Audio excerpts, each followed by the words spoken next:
ഞാനുമായി എനിക്ക് ഇതിനോട് ചേർത്ത് വെക്കാനുള്ളത് അതെ എന്റെ കാര്യത്തിൽ നിങ്ങൾ ചോദിച്ചതിനകത്ത് ഒരു മറുപടി പറഞ്ഞു. ഞാൻ ഒരു മിനിറ്റ് കൂടുതൽ എടുക്കത്തില്ല. ഈ 2001 ഈ ആഭ്യന്തരമന്ത്രി എൽ കെ അദ്വാനി 5 ദിവസം കഴിഞ്ഞിട്ടാണല്ലോ ഈ പ്രസ്താവന നടത്തുന്നത് പറയുന്നത്. 2 കാര്യങ്ങളുണ്ട്. ഒന്ന്, ആ അറ്റാക്കുമായി ബന്ധപ്പെട്ട് 14 പേരാണ് മരിച്ചത്. 5 ടെററിസ്റ്റുകളെ നമ്മൾ അപ്പം തന്നെ കൊന്നു. പിന്നെ ഉള്ളത് 8 സെക്യൂരിറ്റി ഓഫീസേഴ്സും ഒരു ഗാർഡനറും, അവിടുത്തെ ഒരു ഗാർഡനർ. അങ്ങനെ 14 പേരുടെ മരണം സംഭവിക്കുന്നു. ഒന്നാമത്തെ കാര്യം. പിന്നെ ആ പാർലമെൻറ്റ് മുഴുവൻ സാനിറ്റൈസ് ചെയ്യേണ്ടി വന്നു. അത് ശരി, എവിടെയൊക്കെ എന്തൊക്കെ ഉണ്ട് എന്നുള്ള അറിയാൻ വയ്യാത്ത അവസ്ഥ. ഇതിന് ശേഷമാണ് നടക്കുന്നത്. മാത്രവുമല്ല, അത് അതിർത്തി കടന്നുള്ള ഭീകരാക്രമണമായിരുന്നു. അക്കാര്യത്തിൽ എന്താ സംശയം? അത് ISI ചെയ്തിട്ടുള്ള ഒരു കാര്യമാണ്. ലഷ്കർ എ തോയ്ബയും ജെയ്ഷെ മുഹമ്മദ് കൂടി ആസൂത്രണം ചെയ്തിട്ടുള്ള ഒരു കാര്യമാണ്. അത് അതിർത്തി കടന്നൊരു ഭീകരാക്രമണമായിരുന്നു. ആരും സർക്കാരിനോട് അതിൻ്റെ മേലൊരു സ്റ്റേറ്റ്മെന്റ് ആവശ്യപ്പെട്ടിട്ടില്ല സുജയ. അത് അങ്ങനെ ചെയ്യാനും പാടില്ല. എന്നാൽ ഇന്ന് 26 നോട്ടീസാണ് ഉള്ളത്. 26 നോട്ടീസസ്. എന്ത് ഈ ചർച്ച നടത്തണമെന്ന് പറഞ്ഞിട്ട് പ്രതിപക്ഷ കക്ഷികൾ ആവശ്യപ്പെട്ട 26 നോട്ടീസുകൾ 2 സഭയിലുമായിട്ടുണ്ട്. സംസാരിക്കാൻ തയ്യാറായില്ല. ഈ നേരത്തെ നികേഷ് പറഞ്ഞ കണക്ക് ഈ സംഭവം നടന്ന് അടുത്ത 1 മണിക്കൂറിൽ സഭ വീണ്ടും സമ്മേളിച്ചു. അത്ര ലളിതമായിരുന്നു ഈ അറ്റാക്ക് എന്ന് പറയുന്നത്. ഒരു പക്ഷേ ഇത് രാഷ്ട്രം കടന്നിട്ടുള്ള ഒരു ഭീകരാക്രമണം, അതിർത്തി കടന്നിട്ടുള്ള ഒരു ഭീകരാക്രമണമായിരുന്നെങ്കിൽ ഒരാളും ഡിമാൻഡ് ചെയ്യത്തില്ലെന്നേ. ഉടനെ ഒന്നൊരു ചർച്ച വേണ്ട, ഇതൊക്കെ അന്വേഷിച്ച് കാര്യങ്ങളൊക്കെ കൃത്യമായ റിപ്പോർട്ട് കിട്ടിയതിന് ശേഷം ഈ കാര്യം അവതരിപ്പിച്ചാൽ മതി. ഇത് അങ്ങനെ ഒരു സാഹചര്യമായിരുന്നില്ല. അവരുയർത്തിയ മുദ്രാവാക്യം, അവർ വരുന്ന പശ്ചാത്തലം, അവരുടെ പ്രശ്നങ്ങൾ, ഇതെല്ലാം ചർച്ചയാകുമെന്നും ആ ചർച്ച തങ്ങൾക്ക് ഗുണകരമല്ല എന്നും ഉത്തമ ബോധ്യമുള്ളതുകൊണ്ടാണ് ലോക്സഭയുടെ പ്രിവിലേജ് ആണെന്നേ ഇന്നലെ അവിടെ സംഭവിച്ച കാര്യങ്ങൾക്ക് സർക്കാർ മറുപടി പറയാൻ ബാധ്യസ്ഥമാണ്. ബിജെപി എംപിയുടെ പാസിലാണ് വന്നത്. അല്ല, എന്തോ ആയിക്കോട്ടെ, ഇനിയിപ്പോൾ വേറൊരാളുടെ പാസിലാണെന്ന് തന്നെ വിചാരിക്കുക. വേറെ ഏതെങ്കിലും ഒരു പാർട്ടിയുടെ പാസിലാണെങ്കിൽ പോലും അവിടെ അങ്ങനെ ഒരു സംഭവം ഉണ്ടായാൽ എന്തുകൊണ്ടത് സംഭവിച്ചു, ആ സംഭവത്തിൻ്റെ എന്താണ് അതിൻ്റെ കാരണങ്ങൾ എന്നുള്ളത് ഒരു ജനാധിപത്യ സഭയിൽ അവതരിപ്പിക്കുക എന്നുള്ളതും അതിനെ വിശദീകരിക്കുക എന്നുള്ളതും അവർ ആ സഭയോടല്ല വിശദീകരിക്കുന്നത്. അത് ജനങ്ങളോടാണ് പറഞ്ഞു കൊടുക്കുന്നത് ഇതാണ് സംഭവിച്ചതെന്ന്. ആ ഉത്തരവാദിത്വം നിർവഹിക്കാൻ അവർക്ക് ബാധ്യതയുണ്ട്. ആൻഡോ സാർ പറഞ്ഞ ഒരു കാര്യം കൂടി ഞാനൊന്ന് പറഞ്ഞേക്കാം. ഇതിൻ്റെ അന്വേഷണ റിപ്പോർട്ടൊന്നും ആവശ്യപ്പെട്ടിട്ടില്ല കേട്ടോ. ഇതിലിപ്പോൾ ആരെയൊക്കെ പിടിച്ചു, അവരെവിടെയൊക്കെ എന്തൊക്കെയായിരുന്നു പ്ലാൻ ചെയ്തു, എന്തൊക്കെയായിരുന്നു അവരുടെ ലക്ഷ്യങ്ങൾ, ആരെ അവർ ഇളക്കി വിട്ടു, ഇത്തരം കാര്യങ്ങളെ സംബന്ധിച്ച് ഒന്നും അവിടെ ഒരു അഭിപ്രായം പറയേണ്ടതില്ല. ഇന്നലെ സംഭവിച്ചത് എന്തുകൊണ്ട് എന്നുള്ളതിൻ്റെ പ്രാഥമികമായ ഒരു കാര്യം, അതിനെ അപലപിക്കുന്ന ഒരു കാര്യവും മാത്രം പറഞ്ഞത് അവസാനിപ്പിക്കാവുന്നുള്ളത് ഒരു രാജ്യത്തോടുള്ള ഉത്തരവാദിത്തമാണ്. ശരി, ഒറ്റ കാര്യം പറഞ്ഞിട്ടുണ്ട്. ഞാൻ പറഞ്ഞത് ഈ സംവിധാനത്തെ ആകെ പിന്നെ അമിത്ഷാ ഇങ്ങ് വന്ന് എല്ലാം ഇത് എന്താ ഉണ്ണി സാറേ, ഒരു പരിധി വരെയുള്ള ഒരു ഭീകരാക്രമണത്തിൻ്റെ ഒരു ലെവലിലോട് നമ്മളിതിനെ കാണണം. നമ്മളിതിനെ ഇത് എങ്ങനെയാണ് ഇതിനെ ഇത്ര ചെറുതായിട്ട് കാണുന്നത്? ചെറുതായിട്ട് കാണാൻ പറ്റുന്ന ഒരു കാര്യമേ അല്ല, ഒരിക്കലും ചെറുതായിട്ട് കാണാൻ പറ്റുന്നതല്ല. അപ്പം നമുക്കിപ്പോൾ എന്താണ്, അമിത്ഷാ വന്നിട്ട് ഇതിപ്പം മറ്റത് പിന്നെ ഇവർ ഈ പ്രൊട്ടസ്റ്റിന് വേണ്ടിയിട്ടാണ്, അല്ലെങ്കിൽ എന്ത് പ്രൊട്ടസ്റ്റ് ആയിക്കോട്ടെ, നിങ്ങൾ ഏത് പ്രൊട്ടസ്റ്റിന് വേണമെങ്കിൽ ന്യായീകരിച്ചോളൂ. നമ്മുടെ പാർലമെൻറ്റിൽ ഒരാൾ ഒരു ബോംബ് സ്ഫോടനത്തിന് സമാനമായ ഒരു സംവിധാനം ചെയ്തിട്ടുണ്ട്. അത് അത്ര ചെറിയ കാര്യമല്ല. ഒരു അമിത്ഷാ വന്നിട്ട് നിങ്ങൾ പ്രൊട്ടസ്റ്റ് നടത്താൻ വേണ്ടിയിട്ട് മറ്റൊരു കർണാടകയിൽ നിന്നും പിന്നെ ആന്ധ്രയിൽ നിന്നും തെലങ്കാനയിൽ നിന്നും വന്നു പറഞ്ഞിട്ട് കാര്യമുണ്ടോ? അതല്ലല്ലോ. നമ്മളെന്താണ് പറയുന്നത്? അമിത്ഷാ പറയുമ്പോൾ നമ്മളെ അത് ന്യായീകരിക്കണം. കേരളത്തിലെ 130 കോടി 140 കോടി ജനങ്ങൾക്ക് ബോധ്യം വരണം.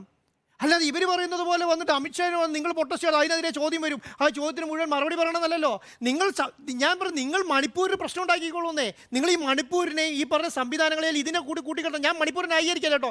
ഞാൻ മണിപ്പൂരിൻ്റെ കാര്യത്തിൽ ഏറ്റവും അധികം എന്നും ഈ ലോകമുള്ളിടത്തോളം കാലം ഞാൻ മണിപ്പൂരിനെ ശക്തമായി പോരാടും, അതിനൊരു ഡൗട്ടും ഇല്ല. പക്ഷെ ഒരു കാര്യം എന്താണ്, ഇതിനെ നിങ്ങൾ മണിപ്പൂരുമായിട്ട് കൂട്ടിക്കെട്ടാൻ പാടില്ല. ഇതൊരു ഭീകരാക്രമണത്തിനോട് കൂടി അതിൻ്റെ ആ ഒരു ഇതിൻ്റെ ലാഘവത്തോടു കൂടി കണ്ടുപോകരുത്. ഇതിന് അത്രയും വലിയ സംവിധാനം. ഞാൻ പറയുന്നത് അമിത്ഷാ വന്നോ വന്നില്ലയോ എന്നുള്ളതല്ല ഞാൻ പറയുന്നത്. അമിത്ഷാ വന്നോ വന്നില്ല ഇതിനേക്കാളും കൂടുതൽ ഈ പറഞ്ഞ സംവിധാനം ഒരാൾ ഗവൺമെൻറ്റിൻ്റെ ഭാഗത്തുനിന്ന്, BJP സർക്കാരിൻ്റെ ഭാഗത്തുനിന്ന്, അല്ലെങ്കിൽ പാർലമെൻറ്റിൻ്റെ ഭാഗത്തുനിന്ന് പുറത്തു പറയുന്നുണ്ടെങ്കിൽ എക്സാക്റ്റ് എന്താണ് സംഭവം എന്ന് പറയണം.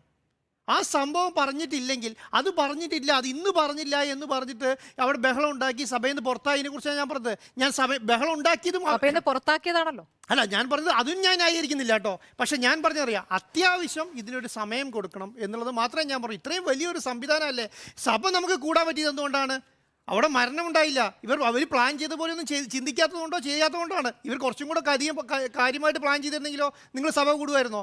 ഈ പറഞ്ഞ സംവിധാനം നടക്കുമായിരുന്നോ? അപ്പൊ അത്ര മാത്രമേ ഇതിനെ കണ്ടിട്ടുള്ളൂ, അല്ല ഞാൻ പറയുന്ന സംവിധാനത്തിൽ എത്തിയിട്ടില്ല. സുജയ പെട്ടെന്ന് തീർക്കാം, നമുക്ക് ഇടവേളയിലേക്ക് പോകണം. ഓക്കെ, ഉറപ്പായിട്ടും. മാഡം നേരത്തെ ചോദിച്ചല്ലോ അമിത്ഷാ എന്റെ പ്രതീക്ഷ തെറ്റിച്ചോന്ന്. എന്റെ പ്രതീക്ഷ തെറ്റിക്കുന്ന ആളല്ല അമിത്ഷാ, അതുകൊണ്ട് പ്രതീക്ഷയ്ക്ക് ഒത്തു തന്നെ ഉയർന്നിട്ടുണ്ട്. പാർലമെന്റിന് പുറത്ത് പ്രസ്താവന നടത്തിയിട്ടുണ്ട്. ആ പ്രസ്താവനയുടെ ഉള്ളടക്കം കൂടി നമുക്ക് പറഞ്ഞു പോകാം. പ്രതിപക്ഷം രാഷ്ട്രീയം കളിക്കുകയാണ്. പാർലമെന്റിലെ സുരക്ഷാ വീഴ്ചയെക്കുറിച്ച് പ്രതിപക്ഷം രാഷ്ട്രീയം കളിക്കുകയാണ്. ഇപ്പോൾ സമയം 9:45, ഒരു 25 മിനിറ്റ് ആയിട്ടേ ഉള്ളൂ. അമിത്ഷാ ഈ മീറ്റ് ദ ലീഡേഴ്സ് തുടങ്ങിയതിന് ശേഷമാണ് പ്രസ്താവന നടത്തിയത്. നേരത്തെ നടത്തിയിരുന്നെങ്കിൽ തുടക്കത്തിൽ തന്നെ ഞാനത് പറഞ്ഞേനെ. ഇക്കാര്യത്തിൽ അദ്ദേഹം അതെ പുറത്താണ്, പാർലമെന്റിനകത്ത് ഇത് ഒരിടത്തും നടത്തിയില്ലല്ലോ, എന്റെ പ്രതീക്ഷ ഉയർന്നില്ലല്ലോ എന്നായിരുന്നു ആദ്യത്തെ വാദം.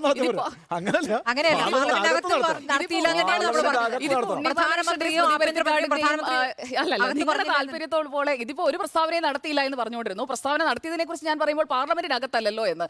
ഇത് എന്തെങ്കിലും ഒന്ന് പറയാനെന്ന് ഓക്കെ. അപ്പോൾ അമിത്ഷാ എന്ന് പറഞ്ഞിരിക്കുന്നത് ഇതൊരു പ്രധാനപ്പെട്ട, അതായത് ഒരു സീരിയസ് ഇൻസിഡന്റ് തന്നെയാണ്. പ്രതിപക്ഷം ഇതിൽ രാഷ്ട്രീയ മുതലെടുപ്പിന് ശ്രമിക്കുകയാണ്. അവിടെ ഒരു ലാപ്സ് ഉണ്ടായി എന്നുള്ളത് അംഗീകരിച്ചുകൊണ്ടുള്ള ഒരു പ്രസ്താവന തന്നെയാണ് ആഭ്യന്തരമന്ത്രി നടത്തിയിരിക്കുന്നത്. പിന്നെ പാർലമെന്റ് സെക്യൂരിറ്റി, നേരത്തെ സാർ പറഞ്ഞതുപോലെ തന്നെ സ്പീക്കറുടെ ഒരു അധീനതയിൽ തന്നെ വരുന്ന കാര്യമാണ് പാർലമെന്റ് സെക്യൂരിറ്റി എന്ന് പറയുന്നത്. സ്പീക്കർ മിനിസ്ട്രി ഓഫ് ഹോം അഫയേഴ്സിന് ഇക്കാര്യങ്ങൾ കൃത്യമായി അറിയിക്കുന്നു. അതിനുശേഷമാണ് ഞാൻ നേരത്തെ പറഞ്ഞ ഈ അനീഷ് ദയാൽ സിംഗിന്റെ നേതൃത്വത്തിലുള്ള എൻക്വയറി കമ്മറ്റി പറഞ്ഞു കാര്യങ്ങൾ. അമിത്ഷാ അത് പറഞ്ഞു നേരത്തെ. അതായിക്കോട്ടെ, സമയമില്ലെന്ന്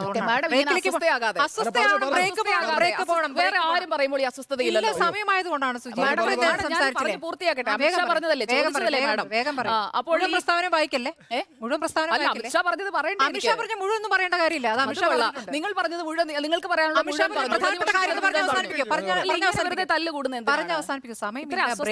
അസ്വസ്ഥപ്പെടാതെ ഞാനൊന്ന് പറഞ്ഞോട്ടെ. അപ്പോൾ ഇക്കാര്യത്തിൽ ഈ കമ്മിറ്റിയെ കൃത്യമായി ഏൽപ്പിച്ചിരിക്കുന്നത് ഈ സെക്യൂരിറ്റി ബ്രീച്ച് ഇൻസിഡന്റ് പൂർണ്ണമായും അന്വേഷിക്കുന്നതിനാണ്, അല്ലാതെ പോലീസ് അന്വേഷണത്തിന് വിവരങ്ങൾ സബ്മിറ്റ് ചെയ്യാൻ വേണ്ടിയിട്ടല്ല. അതോടൊപ്പം തന്നെ ലോക്സഭാ സെക്യൂരിറ്റി എൻഹാൻസ് ചെയ്യേണ്ടത് എങ്ങനെ, അവിടെ ലൂപ്പ് ഹോൾസ് ഉണ്ടായിട്ടുണ്ടെങ്കിൽ അതെങ്ങനെയാണ് ആ ഗ്യാപ്സ് ഫില്ല് ചെയ്യേണ്ടത്, ഇതെല്ലാം ചേർത്തുകൊണ്ടുള്ള കാര്യങ്ങൾ നടപ്പാക്കാനാണ് ആവശ്യപ്പെടുന്നത്. അതിനാവശ്യമായ ആദ്യത്തെ ഘട്ടമാണ് ഈ കമ്മിറ്റിയുടെ അന്വേഷണം എന്ന് പറയുന്നത്, അല്ലാതെ വെറുതെ പോലീസ് അന്വേഷണത്തിന് റിപ്പോർട്ട് കൊടുക്കാനല്ല. തീർച്ചയായും അത് പ്രതിപക്ഷത്തോട് പറയേണ്ട കാര്യം.